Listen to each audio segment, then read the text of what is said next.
Le jour du jugement dernier du Seigneur, Jésus-Christ a annoncé à tous les peuples que son offre de salut est le seul facteur déterminant pour quiconque veut entrer dans le royaume de Dieu.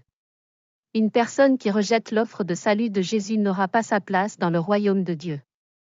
Jésus a dit, « En vérité, je vous le dis, celui qui écoute ma parole et croit en celui qui m'a envoyé a la vie éternelle et ne viendra pas en jugement, mais il est passé de la mort à la vie. En vérité,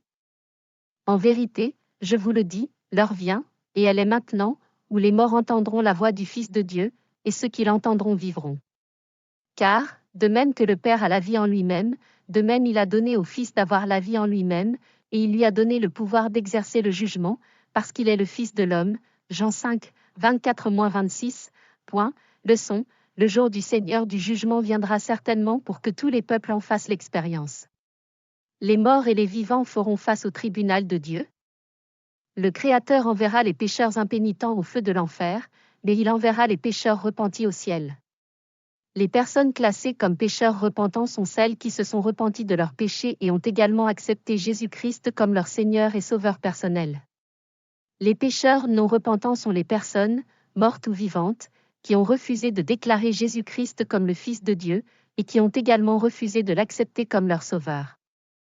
La prière, cher Jésus-Christ, je ne veux pas aller au feu de l'enfer, mais je veux aller au ciel. C'est pourquoi je confesse que tu es le Fils de Dieu qui est mort pour le péché du monde entier. Je t'accepte, Jésus-Christ, comme mon Seigneur et mon Sauveur personnel, je me repens de mes péchés, et je te servirai fidèlement à partir de maintenant et pendant toute ma vie.